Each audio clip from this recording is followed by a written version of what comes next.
क्या आपको पता है कि पिछले एक साल में चीन का शेयर बाजार तकरीबन 65% तक उछल गया है और हैंगसेंग टेक इंडेक्स तो 82% बढ़ चुका है। मीनवाइल इंडिया के निफ्टी और सेंसेक्स अभी भी फ्लैट पड़े हैं। Is this the time Indian investors should look at China? Let's decode.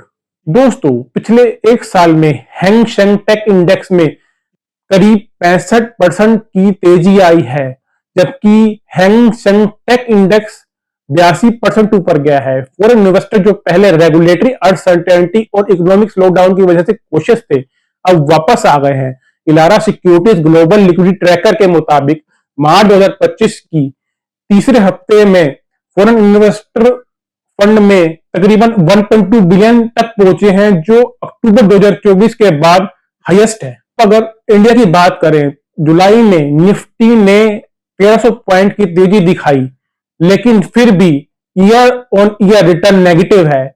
जुलाई 18 2025 तक सेंसेक्स में -4.25% और निफ्टी में -4.5% नीचे है। Meanwhile Hang Seng year index year on year 25% ऊपर है और 3 साल के हाई के ऊपर ट्रेड कर रहा है। Why China look attractive? Because of lower valuation, strong policy support और रिबाउंडिंग इकोनॉमी। वैल्यूएशन अभी इंडिया के मुकाबले काफी अट्रैक्टिव है, पॉलिसी सपोर्टिव है और इकोनॉमी बाउंस बैक कर रही है। लेकिन रिस्क भी है, वो है ग्लोबल टेंशंस, रेगुलेटरी शिफ्ट और market volatility. Directly Chinese stock में इन्वेस्ट करना टैक्सेशन और करेंसी इशू की वजह से कॉम्प्लेक्स हो सकता है, लेकिन Indian investor China focused mutual fund और ईटीएफ के जरिए एक्सपोजर ले सकते हैं। यह बहुत ही सिंपल और स्ट्रक्चर्ड रूट है। अब यह सवाल है, should you take the plunge? क्या आपको निवेश में जोखिम उठाना चाहिए? चीन दुनिया की सबसे बड़ी दूसरी अर्थव्यवस्था है, चाहे आप उसे लव करें चाहे हेट करें, बट आप उसको इग्नोर नहीं कर सकते। लव इट और hate it, but you can't ignore it. चाहे आप चाइनीज स्टॉक्स में इन्वेस्ट करें या ना करें, चाइना की ग्रोथ आपके पोर्टफोलियो को डायरेक्ट या इनडायरेक्ट इंपैक्ट करती है। Now we will decode why China still matters for Indian investor. Now we will decode why China still matter for Indian investors. पिछले कुछ साल से चीन की इकोनॉमी टर्बुलेंट कर रही है। उसके 3 मुख्य कारण हैं। नंबर 1, 2021 की property crisis. Number 2, ongoing deflation की चिंता। और नंबर 3, स्टैब्लिश कस्टमर डिमांड। वहीं यूएस और यूरोप ने पोस्ट पैंडेमिक स्ट्रॉन्ग रिबाउंड दिखाया है। चाइना स्ट्रगल करता रहा, गवर्नमेंट ने प्रोएक्टिव स्टेप लिए हैं। Number 1, people bank of China ने अपने इंटरेस्ट रेट कट किए हैं। Number 2, property purchase restriction ease किए हैं। नंबर 3, लिक्विडिटी इंजेक्ट की है इकोनॉमी में। और नंबर 4, अनएम्प्लॉयड यूथ को कैश हैंडआउट दिया। इन एफर्ट्स का असर दिखने लगा है पिछले क्वार्टर की चाइना की जीडीपी में, जो 5.4 से ग्रोथ हुई है, जो एक्सपेक्टेशन से बहुत ज्यादा है। इन्वेस्टर सेंटिमेंट भी शिफ्ट हो रहा है। हैंगसेंग टेक इंडेक्स ने स्ट्रॉन्ग ट्रैक्शन पकड़ी है thanks to AI advancement, Alibaba, ट्रांजेंट जैसे प्लेयर की रिसर्जेंस की वजह से। चाइना की डीप सीक मॉडल जैसे एआई प्रोग्रेस ने टेक सेक्टर में कॉन्फिडेंस बढ़ाया है। चाइना की डीप सीक मॉडल जैसी एआई प्रोग्रेस ने टेक सेक्टर में कॉन्फिडेंस बढ़ाया है। फॉरेन इन्वेस्टर जो रेगुलेटरी क्रैकडाउन की वजह से विड्रॉ कर रहे थे, अब कॉशियसली वापस आ रहे हैं, क्योंकि वैल्यूएशन हिस्टोरिकल लो पर है। जियोपॉलिटिकल फ्रंट पर भी इंटरेस्टिंग डेवलपमेंट हुई है। प्राइम मिनिस्टर मोदी ने भी हाल ही में कहा है कि इंडिया चाइना बॉर्डर एरियाज में नॉर्मलसी लौट रही है और दोनों देश पॉजिटिव और कंस्ट्रक्टिव एनवायरनमेंट में डिप्लोमेटिक टॉक भी की है।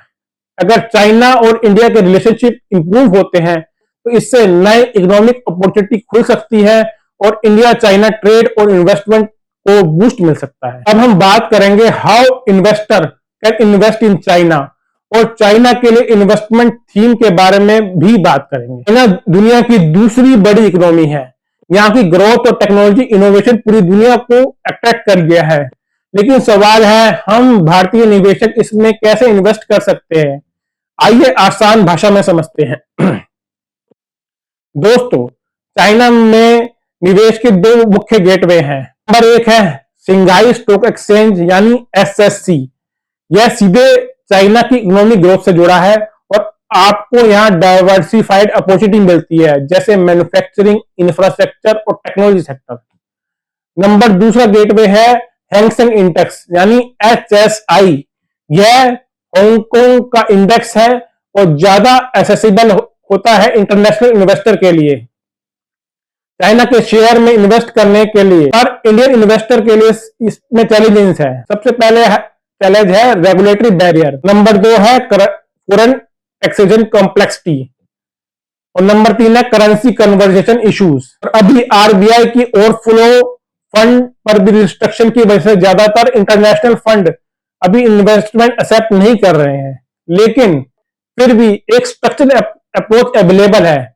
आप चाइना फोकस्ड म्यूचुअल फंड और ईटीएफ के थ्रू इन्वेस्ट कर सकते हैं, जिससे रेगुलेटरी और टैक्सेशन कॉम्प्लेक्सिटी हैंडल करना आसान हो जाता है। जैसे ही आरबीआई रिस्ट्रिक्शन ईज हो, यह आपके पोर्टफोलियो को डाइवर्सिफाइड करने के लिए एक अच्छा कदम हो सकता है। अब हम चाइना की इन्वेस्टमेंट थीम के बारे में बात करेंगे। सबसे पहले इन्वेस्टमेंट जिसके कारण चाइना में पैसा आ रहा है वो है आर्टिफिशियल इंटेलिजेंस और टेक इनोवेशन। चाइना एआई और टेक इनोवेशन में आगे है और यहाँ की technology company strong investment prospect बनाती हैं। नंबर दो है इंश्योरेंस सेक्टर। चाइना में इंश्योरेंस सेक्टर में भी रेगुलेटरी रिफॉर्म्स चले आ रहे हैं जो टर्न अराउंड पोटेंशियल क्रिएट कर रहे हैं। नंबर थ्री है इलेक्ट्रिक व्हीकल मार्केट। चाइना दुनिया का सबसे बड़ा ईवी मार्केट है और ग्लोबल सस्टेनेबिलिटी पुश से यहाँ काफी ग्रोथ आ सकती है। नंबर चार है रियल एस्टेट और होम इंप्रूवमेंट। गवर्नमेंट के स्टिमुलस मेजर की वजह से इस सेक्टर को ये सेक्टर भी रिवाइव हो सकता है। अब हम बात करेंगे कि कौन कौन से mutual fund houses Chinese equities में एक्सपोजर रखते हैं। तो सबसे पहले इसमें फंड आता है Edelweiss greater China equity offshore fund. ये fund JP Morgan greater China fund में निवेश करता है, जो strong fundamental, high return on investment और लो डेप्थ वाली मार्केट लीडर कंपनी में इन्वेस्ट करता है। लगभग 60 स्टॉक में इन्वेस्टमेंट करते हैं और चाइना, हांगकांग और ताइवान, और इसका फोकस टेक्नोलॉजी, कंज्यूमर डिस्क्रिशनरी और कम्युनिकेशन सेक्टर पर रहता है। यह लगभग 60 स्टॉक्स में इन्वेस्ट करते हैं अक्रॉस चाइना, हांगकांग और ताइवान, और इनका फोकस टेक्नोलॉजी, कंज्यूमर डिस्क्रिशनरी और कम्युनिकेशन सेक्टर पर रहता है। नंबर दूसरा फंड है axis greater China equity fund. ये भी लार्ज कैप और मिड कैप कंपनी में एक्सपोजर प्रोवाइड करता है अक्रॉस चाइना, हांगकांग और ताइवान, और MSCI गोल्डन ड्रैगन इंडेक्स को भी ट्रैक करता है। स्पेशल बात यह है कि इस फंड का एक छोटा एलोकेशन ऑस्ट्रेलियन इक्विटीज में भी होता है, जो चाइना के एक्सचेंज पर ट्रेड होती हैं, जिससे आपको डाइवर्सिफिकेशन भी मिल जाता है। नंबर तीन है निप्पॉन इंडिया का हैंगसेंग बीज। अगर आप पैसिव इन्वेस्टमेंट प्रेफर करते हैं तो निप्पॉन इंडिया का ETF हैंगसेंग बीज एक अच्छा ऑप्शन है। यह ETF आपको हांगकांग स्टॉक एक्सचेंज की सबसे बड़ी और सबसे लिक्विड कंपनीज में एक्सपोजर देता है, और यह फोकस फाइनेंस, यूटिलिटी और रियल एस्टेट और इंडस्ट्रियल सेक्टर को कवर करता है। नंबर चौथा है मेराई एसेट का हैंगसेंग टेक इंडेक्स। एक और स्ट्रॉन्ग ETF ऑप्शन है Mirae asset Hang Seng tech ETF, जो हैंगसेंग टेक इंडेक्स को ट्रैक करता है। ये इंडेक्स हांगकांग में लिस्टेड 30 टॉप चाइनीज कंपनियों में का एक बास्केट है, जो digital transformation, R&D, fintech, cloud computing और ऑटोनोमस व्हीकल टेक्नोलॉजी में चाइना की लीडरशिप को रिफ्लेक्ट करता है।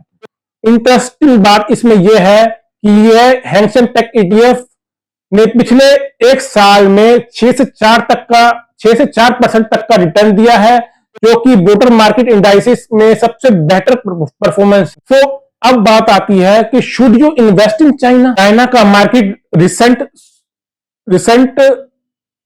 तेजी की बाद बड़ी चर्चा में है, लेकिन ये इंडियन इन्वेस्टर के लिए सही समय है और सही जगह है। चलिए आज इसको हम स्टेप बाय स्टेप समझते हैं। तो चाइना में गवर्नमेंट ने रेट कट कर दिए हैं, लिक्विडिटी इंजेक्शन और रिलैक्स्ड रियल एस्टेट पॉलिसी से मार्केट को शॉर्ट टर्म बूस्ट मिला है। चाइना इंडस्ट्रियल मार्केट और टेक्नोलॉजी हार्डवेयर सेक्टर में भी स्ट्रॉन्ग है, जो इंडिया के आईटी और फाइनेंशियल को कॉम्प्लीमेंट करते हैं। साथ ही China advance manufacturing, clean technology और एआई और इलेक्ट्रिक व्हीकल की तरफ शिफ्ट कर रहा है, जैसे जापान ने अपने इकोनॉमिक ट्रांसफॉर्मेशन के वक्त किया था। लेकिन दोस्तों दिक्कत भी कम नहीं है। चाइना में पॉलिसी शिफ्ट और रेगुलेटरी क्रैकडाउन अचानक आते हैं। रियल एस्टेट सेक्टर फ्रेजाइल है, जैसे एवरग्रेड और कंट्री गार्डन का स्ट्रगल। करेंसी फ्लक्चुएशन यूं ही कमजोर होने पर रिटर्न घट जाते हैं, और ग्लोबल टेंशन और रेगुलेटरी अनप्रडिक्टेबिलिटी भी एक बड़ा रिस्क है। चाइना एक बूम और बस्ट मार्केट रहा है, और ये हाई रिस्क मार्केट है, फेंट हार्टेड इन्वेस्टर के लिए नहीं। इंडियन इन्वेस्टर के लिए म्यूचुअल फंड और ईटीएफ के जरिए चाइना में एक्सपोजर लेना एक्सेसिबल है, लेकिन ईटीएफ पर एसबीआई की रिस्ट्रिक्शन की वजह से प्रीमियम पर ट्रेड होना एक दिक्कत है। फिर भी लॉन्ग टर्म व्यू और एसआईपी के जरिए धीरे धीरे इन्वेस्ट करके वोलेटिलिटी और मार्केट टाइमिंग रिस्क को मैनेज किया जा सकता है। तो अब सवाल आता है, आपको चाइना में इन्वेस्ट करना चाहिए या नहीं।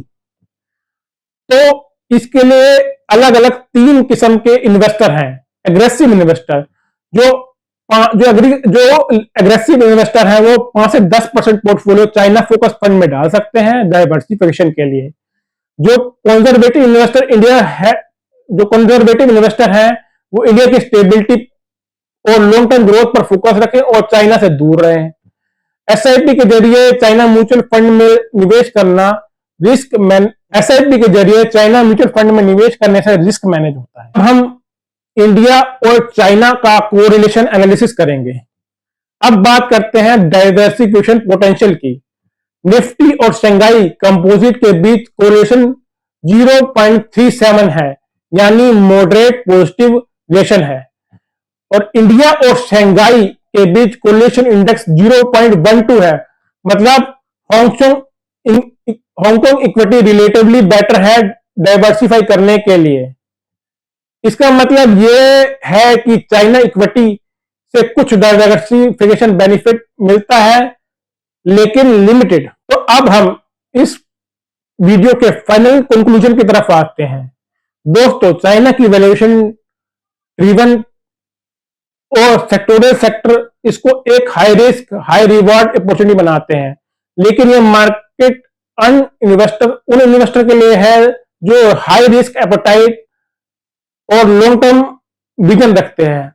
आप एक्टिवली मैनेज म्यूचुअल फंड और एसआईपी के जरिए फेस इन्वेस्टमेंट वोलेटिलिटी मैनेज करने में हमें मदद करेगा। तो हम इसका फाइनल थॉट यह है कि चाइना एक कंपाइलिंग अपॉर्चुनिटी है, लेकिन ये हर इन्वेस्टर के लिए नहीं है। पहले आप रिस्क टेकिंग कैपेसिटी को समझिए, फिर चाइना के फंड में एक्सपोजर लीजिए।